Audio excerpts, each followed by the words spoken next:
she interviewed me one time, and I yacked away forever.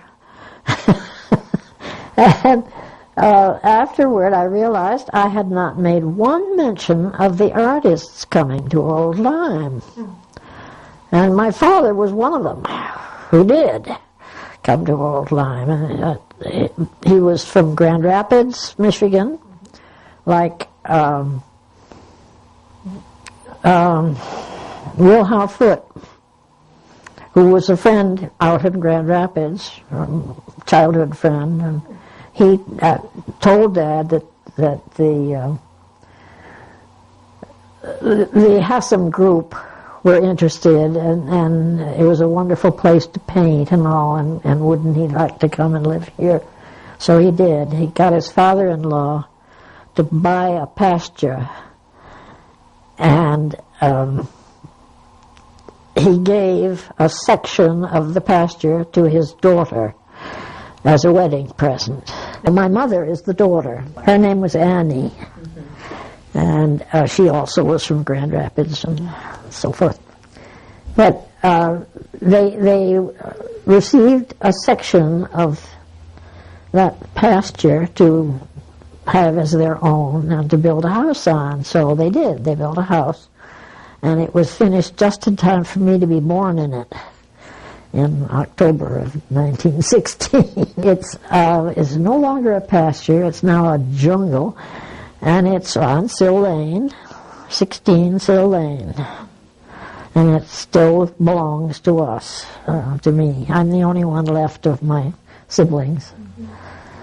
Ours is pretty small. It was just an acre across, and an acre from Sill Lane down to the Lieutenant River. But down at the far end of Sill Lane, the town end. So I did grow up. My first 10 years were there in Old Lyme. I went to the Old Lyme school. Went through the 6th grade. Now, where was the school? Right across from Muffy's. Do you know where Muffy lives? Do you know where the town hall is in Old Lyme? The new town hall, that's the old town hall. Yeah, I saw the same old building. Right. The school was right across the street from there. So the center school. So the center school, but I wasn't the center school. That was built in about 1935, I think. It was after my attendance. It was a big old wooden school, and it went through the 10th grade. From no kindergarten, but we went from 1st grade to 10th. And it was not a happy thought for me, because when you got through with the 10th grade, you had to go to New London, and you had to get on a bus, a regular bus, not a school bus, a regular bus. Happy thought for me, because when you got 10th grade, I had to go to in the evening before I could come back. So did you just not go to New London by that time? No, nor did my brothers. They went to the public school they went through their sophomore year, is that right? And I was tagging along. I was in the 6th grade when we stopped going to school there and went to Florida. And I finished my school, went to Florida State, finished Florida State, came back up here, and I went to Yale School of Nursing. And it was a great experience. So tell me a little bit about the school, what you remember. What were the teachers like, or what did it smell like? What was it? What was well, we were 2 grades in a room. It was that small. There'd be about 10 victims in each class. And I didn't start until the 2nd grade, because I already knew how to read and write and stuff. So I entered the 2nd grade when I was 5, and I only went half a day, and then I walked home. And then I went through the 3rd, 4th, 5th, and 6th, and that was that. But that really has nothing to do with the artists and all. Oh, right, okay. Except that Dad was an artist and a popular member of the group. Everybody, they were a wonderful group.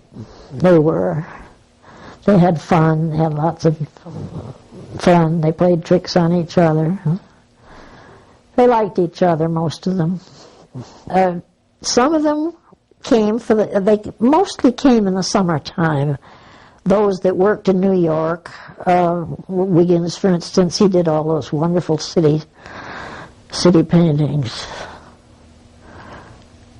And they came and spent summers here because they liked the summer. It's easier to paint outdoors when it's summertime than when it's wintertime. There you better look through a window. But they were a good group. Their first shows were in the Phoebe Griffin Noyce Library. I guess you know all that already. But they had walls and they hung pictures, and there they were. And they decided then, this was in around 1920, I guess, when they began. I dimly remember the building of the gallery. I remember walking on the 2x4s as they were starting the building and over the cellar. They wanted a building of their own. They wanted the association of their own. So that's what they did. And they ran it all themselves. They had a special group of people. They had an annual ball, for instance, and the artists themselves had to go decorate beforehand. And, they always had a theme, and people were supposed to go. One year it was underwater. So this one came as a mermaid, and that one... this is very naughty, but Mary Dittler was a member of the group. She wasn't an artist, she was a pianist. And she was one of the first women who attended Yale, way back. But when she was here, she was married to Herbert Dittler, who was a violinist, and they were a member of the group. And she wrapped herself all up in a great big green bolt of material and looked at herself in the mirror and said,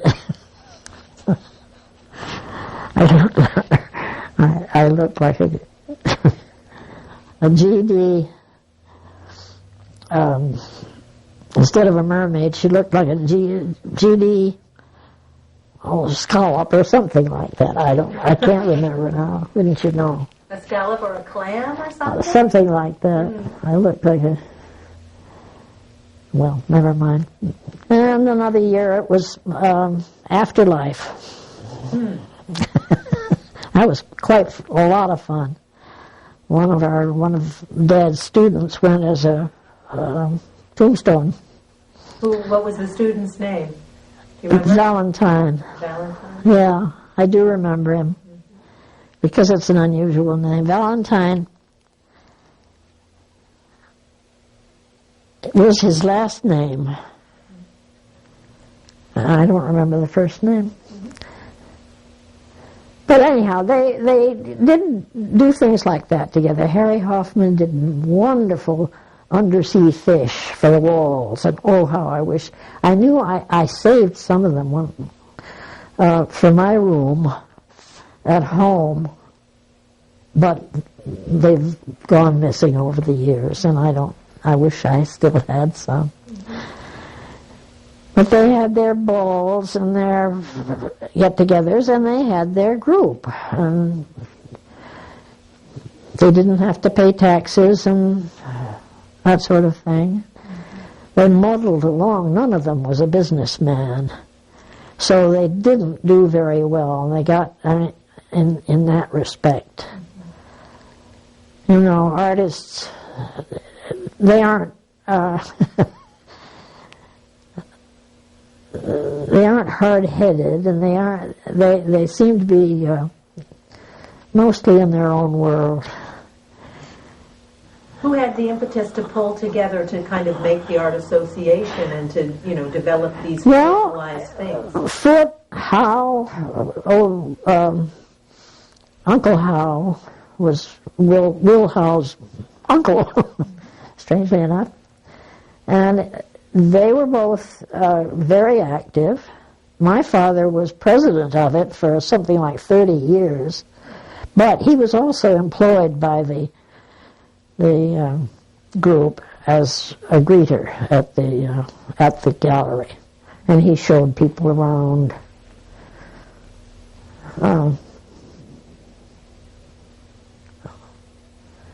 Well, anyhow, he did, and I must say now the gallery is still in their possession, and they are still there, and they are now being brought back to a good business. Somebody, I don't know who, but somebody worked it out. Probably not an artist. They finally hired a man who was, he had been the PR man for Barnum and Bailey Circus. He retired and he came to Old Lyme to live. His name was Norwood. And he was he did the publicity, took it off. Dad didn't know how to do any of that stuff. He was good. He wrote up the shows, and he had to pretend. He pretended that he was the janitor, and he reported on all the shows that they had for the day, for the Deep River New Era, and they must have a collection of I wish to goodness I ever had the gumption to go and see if they have any micro fiche of those of the Deep River New Era for that era, from say about 31 to the 50s. And so when did they hire Mr. Norwood? Well, that would be back around, I guess it was the early 30s. And he did do a great job. He knew how. And he helped a lot. And the gallery, the association took a small percentage of the sales. And that's how they managed to skin along. And then they had a sponsor, a lovely old gentleman named Goodman, and he left them lots of money, which helped for a while.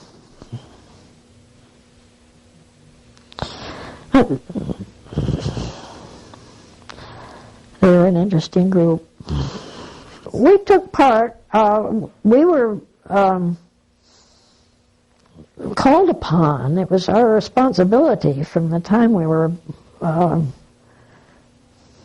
about 10 years old until I was in my late teens.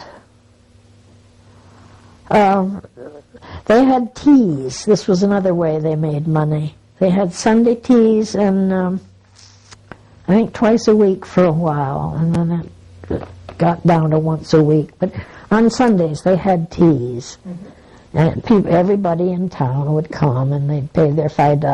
Mrs. Woody Griswold made the most marvelous tomato sandwiches that ever have been known to this earth. I can still remember them. What was so good about them? I don't know. Very, very, very thin. Generous mayonnaise, I guess, and thin tomato. But, oh, they were so good. And a cucumber also, usually. Anyhow, they were very, very good. And they made quite a little money that way. We girls had to do the waitressing. Anne Crane, she was a daughter. Bruce Crane was her father, and he was from, his winter work was in Bronxville. And they still remember him there, Bronxville. Anne got hooked. Muffy probably got hooked. I never asked her that. What's Muffy's last Muffy's name? 15, Muffy Whitley. She was a Griswold, one of the many Griswolds. And she's 15 years younger than I, so she probably did get hooked for a lot of them. The Terry girl, not Louisa, but her niece, Janet. Yeah, I have a couple of stories about some of the things they did. Miss Florence's was sort of a headquarters, and the old lady, it was her only way of making a living was to have this boarding house. And the artists all loved it. And they used it, Dad used it, because he couldn't come down to Florida with us because there wasn't anything to paint down there. So he stayed up here through the winters, and we children went to Florida for school. Where in Florida did you go? We went to a little town called Monticello, not Cello, Cello. And it's near Tallahassee, about 20 miles, I guess, from Tallahassee. A little triangle with Tallahassee and a town in Georgia, Thomasville, and Monticello. But he stayed up here. He stayed up here most of the time. He tried going down there, but he just couldn't find anything. That's up in the handle, and it's flat, and it's dusty, and so forth. So he hung around up here, and the winters, and poor mother had to cope with 2 teenage boys, and she had a terrible time, poor woman. But she lived through it, and so did they, and so did I. They did funny things, and one of the things they did, they had a big nude that needed to go down to the gallery. Somebody, probably Olinsky, he did nudes. Beautiful, just beautiful. And they were taking my father and Bruce Crane and 2 other artists, I don't remember now which 2 they were. The 4 of them took it upon themselves to move this beautiful great nude from Miss Florence's, where it was waiting, down to the gallery for the show. And they started taking it with the nude away from the road. Now remember, this is 1926 or so. There isn't a great deal of traffic in 1926 on the post road. There aren't too many cars in those days. But they were about halfway down from Miss Florence's to the gallery, which was not very far.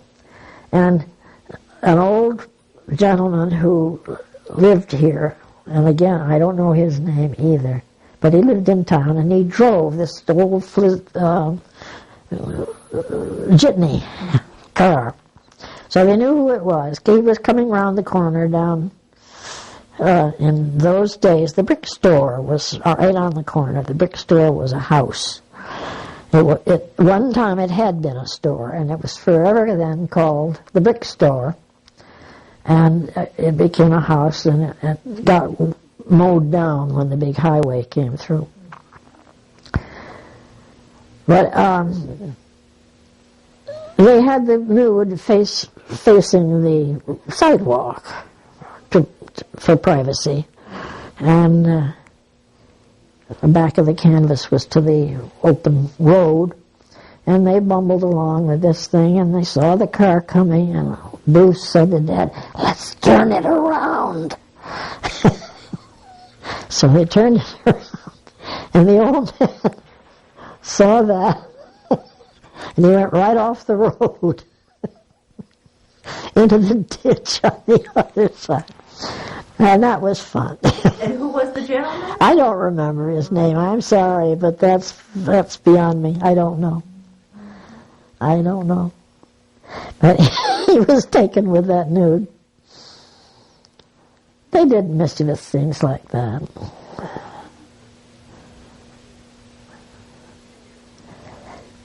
Will Chadwick, he was fun before as he grew older, he wasn't so much fun. But he was full of beans in the beginning. Well, I have one more. I will tell you about my own father. He was mischievous. But the townspeople were a little scared of the artists. They just didn't know how to cope with them. They didn't know how to talk with them and all. And one of them, Dad got talking with somebody who he said, "Are you a member of the artists?" And Dad said, "Yes, I'm an artist. I'm a member of the association." He said, "Well, tell me, how do you relate to the people around you?" Well, Dad said, we kind of get together once in a while, and we get a bus, and the bus brings us down here to the barber, and we get our hair cut. Said, huh? And I thought that was pretty funny. But now, I guess they're much more used to the art, and now that we have the academy, it's a really good thing. Good thing.